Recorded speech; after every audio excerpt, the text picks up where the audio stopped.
একটা বিশেষ সম্প্রদায় তারা ক্ষুণ্ণ হলে এত প্রোঅ্যাক্টিভ হয়ে যায় কেন মমতা পুলিশ? আমরা 200 এফআইআর করেছি মহুয়া মৈত্রর নামে। কালী ঠাকুর সিগারেট খায়, কালী ঠাকুর মদ খায়, কালী ঠাকুর গাঁজা খায়, তারাপীঠের মা কি সব খায় আপনাদের একটা টক শোতে বলেছে। 200 এফআইআর হয়েছে, মহুয়া মিত্রকে টাচ করেনি।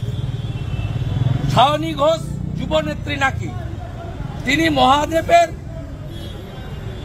শিবলিঙ্গকে তার ফেসবুকে কি পোস্ট করেছিলেন আমি মুখে আনতে পারবো না। হিন্দু বাড়ির ছেলে, একাধিক এফআইআর রয়েছে, তার বিরুদ্ধে ব্যবস্থা হয় না। ববি হাকিম যখন বলেন যে সকলের ইসলাম গ্রহণ করা উচিত, যারা দাওয়াতে ইসলাম দিচ্ছে আমি, যারা অন্য ধর্মে তারা দুর্ভাগ্যশীল, আমি সৌভাগ্যবান, তখন ব্যবস্থা হয় না। ববি হাকিম পাকিস্তানের ডন পত্রিকার সাংবাদিককে নিয়ে গিয়ে ইয়াবি এক মিনি পাকিস্তান বলেন, তখন ব্যবস্থা হয় না। আর ব্যবস্থা হয় আপনার ভোট ব্যাংক ক্ষুণ্ণ হলে, তখন আপনার মনোজ বার্মা, আপনার রাজীব কুমার পৌঁছে যান কত দূরে। নমস্কার বন্ধুরা, আমার নাম ধ্রুবজ্যোতি সরকার।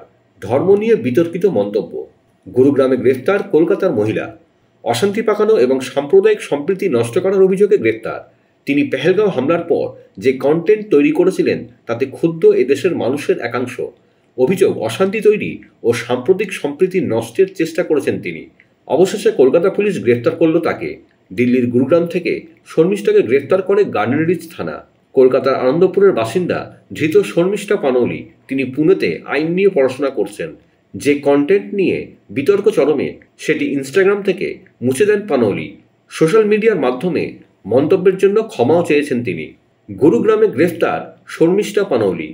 তাহলে মহুয়া মৈত্র, শাওনি ঘোষ, ফিরহাদ হাকিম গ্রেফতার হলো না কেন? প্রশ্ন শুভেন্দু। আমাদের সাবমিশন ছিল যে সম্পূর্ণ মিথ্যা অভিযোগ, এরকম কোনো ঘটনা ঘটেনি এবং পুলিশ তার সিজার করেছে তার ল্যাপটপ এবং তার মোবাইল ফোন, সেগুলো এখন তদন্তর বিষয়, সেগুলো এখন দেখা চলছে যে তাতে কোনো ভিডিও, সেই রকম অ্যালেজ ভিডিও আছে কি না, সেটা যদি প্রমাণ হয় তারপরে আমরা নেক্সট মুভ করব। হাউএভার আজকে যে আমাদের বেল অ্যাপ্লিকেশন ছিল সেটাকে কোর্ট মঞ্জুর করেছে। Bail application has been turn down, আর পুলিশ তার তরফ থেকে একটা পুলিশ কাস্টাডি প্রেয়ার রেখেছিল, পুলিশ কাস্টাডি প্রেয়ারটাও রিজেক্ট হয়েছে। অ্যাকিউজকে পাঠানো হয়েছে to judicial custody till 13th of June। এর এগেইনস্টে কি আরো বেশ কিছু থানাতে কমপ্লেইন রয়েছে? মাল্টিপল এফআইআরস এই পার্টিকুলার অ্যাকিউজডের বিরুদ্ধে আনা হয়েছে এই সেম কজ অফ অ্যাকশনে। আমরা দুটো অনারেবল সুপ্রিম কোর্টের জাজমেন্ট সাইট করেছি before the learned court, stating that multiple FIRs in respect of the same cause of action এটা হয় না।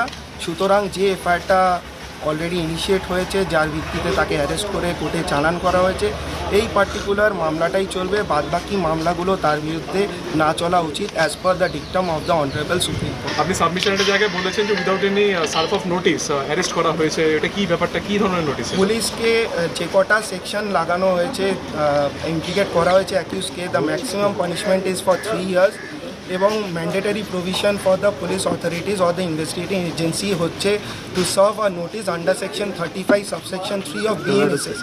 এই কেসে সেরকম কোনো নোটিশ সার্ভ করা হয়নি এবং পুলিশ বলেছে তার বাড়িতে গেছিল, তার বাড়িতে তাকে পায়নি বলে তাকে নোটিশ সার্ভ করতে পারিনি এবং না পারার জন্য পুলিশ ওয়ারেন্ট অফ অ্যারেস্টের জন্য কোর্টে প্রেয়ার করেছিল, যেটা অ্যালাউ হয়েছিল, যার ভিত্তিতে তাকে অ্যারেস্ট করে এখানে চালান করা হয়েছে। বন্ধুরা, ভিডিওটি ভালো লাগলে দয়া করে লাইক শেয়ার করে দেবেন, আমাদের পেজটা ফলো করে নেবেন আর আপনার মতামত কমেন্ট করে অবশ্যই জানান। ধন্যবাদ।